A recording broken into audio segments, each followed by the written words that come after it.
नमस्कार। आज कुछ टिप्स आपको हम देंगे एथिक्स, इंटेग्रिटी एंड एप्टीट्यूड का जो जनरल स्टडीज़ का पेपर 4 रहता है उसके बारे में। सबसे पहला टिप तो ये है कि आप इस पेपर को बिल्कुल भी इग्नोर ना करें, पूरी गंभीरता से लें। Seriously you should take this paper because there are 2 reasons for that. एक तो ये कि it is very helpful in the essay paper. जो भी आप इसकी तैयारी करते हैं उससे आपका अंडरस्टैंडिंग बढ़ता है और वो टर्म्स एंड टर्मिनोलॉजी जो आपको इसमें पढ़ने को मिलती है वो आपके ऐसे पेपर में किसी न किसी रूप में मदद करने वाली है। दूसरा कारण ये है कि ये पेपर जो है वो स्कोरिंग भी है।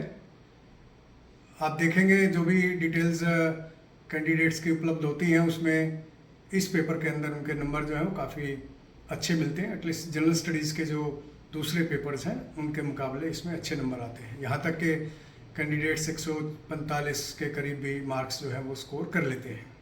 तो ये 2 कारण जो हैं वो पर्याप्त हैं कि आप इस पेपर को काफ़ी गंभीरता से लें।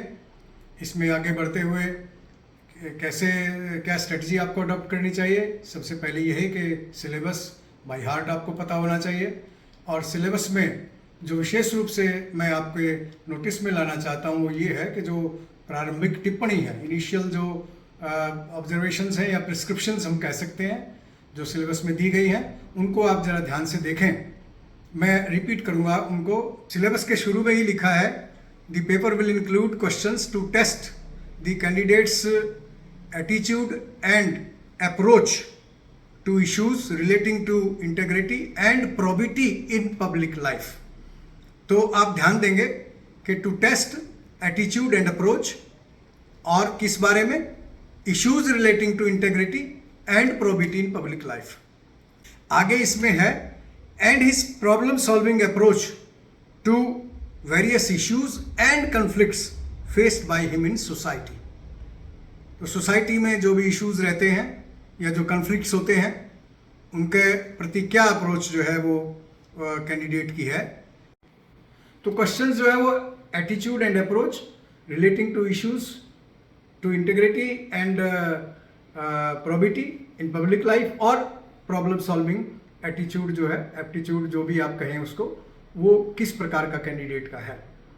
तो जो भी सिलेबस इसमें दिया गया आपको इसी संदर्भ में जो है वो पढ़ना है। अगला ध्यान जो आप रखेंगे वो है कि प्रीवियस ईयर्स क्वेश्चन पेपर्स को आप जरूर पढ़ें और मैं राय दूंगा कि आप सोल्ड जो पेपर्स हैं उनको अध्ययन करें ताकि उससे आपको बहुत सारी जानकारी जो है वो प्राप्त होगी उसमें, कि जैसे जो प्रिंसिपल्स इवॉल्व होंगे उसमें पब्लिक लाइफ में क्या प्रिंसिपल्स होने चाहिए, जब डिलेमास को डील करेंगे तो क्या किस तरह का अप्रोच आपका होना चाहिए। ये सब बातें जो हैं वो आपको, या सिविल सर्वेंट का कंडक्ट जो है वो किस सिचुएशन में किस प्रकार का होना चाहिए, ये उससे आपको आइडिया होगा। पर इसमें एक कॉशन मैं आपको देना चाहूँगा कि जो भी आप सॉल्व पेपर ले रहे हैं, इट इज़ नॉट दैट कि आप पूरी तरह से उस पर रिलाई करेंगे। आप उसको पढ़ करके एक आइडिया प्राप्त करेंगे और फिर उसमें अपना थिंकिंग जो है वो लगाएंगे, अपनी सोच लगाएंगे कि इसको किस तरह से जो है मैं सॉल्व कर सकता हूँ इस प्रॉब्लम को, या ऐसी सिचुएशन में किस तरह का मेरा एटीट्यूड होना चाहिए। तो वो आपको ओरिजिनलिटी जो है वो आपकी थिंकिंग की उसमें नज़र आनी चाहिए, ना कि ये लगे कि आपने यू हैव ऑफ कोर्स आदमी पढ़ता तो है कहीं ना कहीं से, कोई ना कोई सोर्स रहता है, किताब रहे वो सोल्ड पेपर्स रहे कुछ भी रहे, लेकिन अपनी ओरिजिनल थिंकिंग जो है वो उसमें आपको देनी पड़ती है। हाँ, एक बात का आपको जरूर ध्यान रखना है कि जब आप तैयारी करें तो जो सिलेबस में और जो क्वेश्चन पेपर्स में आपको लिमिट्स एक तरह से मिलती हैं, कि जैसे मैंने बताया कि इंटेग्रिटी और प्रोबिटी इन पब्लिक लाइफ सारे questions will not all but at least majority of the questions will be based on that aspect of the syllabus. तो ये आपको विशेष रूप से उसमें ध्यान रखना है। और मेरा मानना है कि 2-3 बार अगर आप पढ़ते हैं तो आपको बड़े आराम से ये समझ में आ जाएगा कि क्वेश्चंस की क्या नेचर रहने वाली है और उनका आंसर्स जो है वो आपको किस प्रकार से देना है। इसके साथ साथ आपको अपडेट अपने आप को रखना होगा। सोसाइटी में ऐसी सिचुएशंस होती रहती हैं। अभी बालासोर की बड़ी एक दुखद घटना, ट्रेन एक्सीडेंट हुआ। अगर आपने उसको फॉलो किया हो ध्यान से तो आपने देखा होगा कि उसमें उस घटना को आप अगर माइन्यूटली ऑब्जर्व करें तो उसमें आपको एथिक्स भी मिलता है, आपको वैल्यूज़ भी मिल रही हैं, आपको एप्टीट्यूड भी मिल रहा है, आपको एटीट्यूड भी मिल रहा है। आपको ये भी देखने को मिल रहा है कि एथिक्स जो है प्राइवेट रिलेशंस में या पब्लिक रिलेशंस में किस प्रकार का है। The way railway minister has conducted himself at the site and the way he has handled this issue and also the manner in which local people they came out to help the accident victims, injured लोगों को कैसे उन्होंने किया। इसमें हमारी values सामने आती हैं कि जो हमारी इंडियन वैल्यूज हैं, एक दूसरे की मदद करना, मुसीबत में लोगों के काम आना। अधिकारी railway minister himself camping eight the site for 3 days और उस पूरे मामले को कैसे रिस्टोर उन्होंने किया। तो ये कमिटमेंट, जो वैल्यूज, जो गुण आपको उसमें ढूंढने हैं सिविल सर्वेंट में, वो सारे के सारे आपको इस इंसिडेंट में देखने को मिल सकते हैं। इसी तरह से ऑनरेबल प्राइम मिनिस्टर का यूएसए का जो विजिट रहा उसमें उन्होंने स्पष्ट रूप से कहा कि अगर ह्यूमन वैल्यूज़ और ह्यूमैनिटी और ह्यूमन राइट्स नहीं है तो डेमोक्रेसी भी नहीं है। ये एक विचार है जिसके ऊपर आपको सोचते हुए अपनी थिंकिंग जो है वो उसको एलाबोरेट आपको करनी चाहिए, डेवलप करनी चाहिए।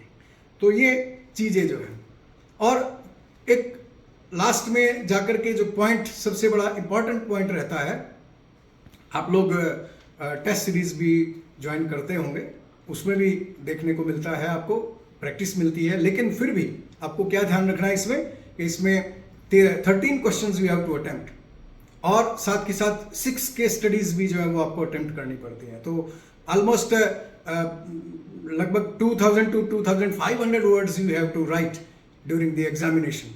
और इसमें सबसे बड़ी बात यह है कि ये पेपर ऐसा है, सारा आपको अपने जो ब्रेन है, जो दिमाग है, उसका बहुत इस्तेमाल करना पड़ेगा। केस स्टडीज में आपको लगाना पड़ेगा कि ये सिचुएशन कैसे हैंडल की जानी है। तो मीन्स कि आपको सोचने के लिए भी वक्त चाहिए।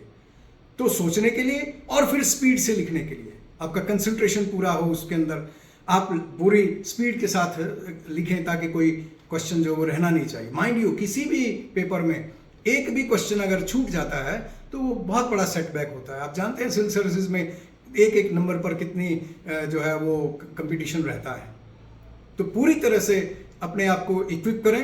जो टिप्स मैंने आपसे शेयर किए हैं आप इनको अडॉप्ट करें, इन पर काम करते हुए अपनी तैयारी करें, और मुझे लगता है कि आप निश्चित रूप से अच्छे नंबर लेकर के, जैसा मैंने कहा कि 145 तक नंबर जो है, 145-150 तक नंबर लोग ले जाते हैं, और अन्य जो पेपर हैं जनरल स्टडीज़ के उनसे ज़्यादा नंबर तो इसमें रहते ही रहते हैं। तो इतना स्कोर आप प्राप्त कर सकें, इस उद्देश्य को, इस एम को अपने सामने रख करके आप अपनी तैयारी करें तो आप निश्चित रूप से कामयाब होंगे, ऐसा मेरा मानना है।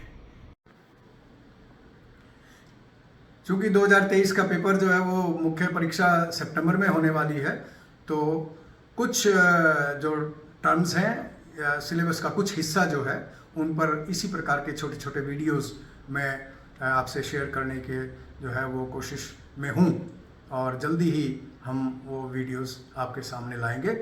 आपका बहुत बहुत धन्यवाद, आपने धैर्य से वीडियो को देखा, और हाँ, अगर आपको पसंद आया हो तो ज़रूर लाइक, शेयर और सब्सक्राइब करिएगा।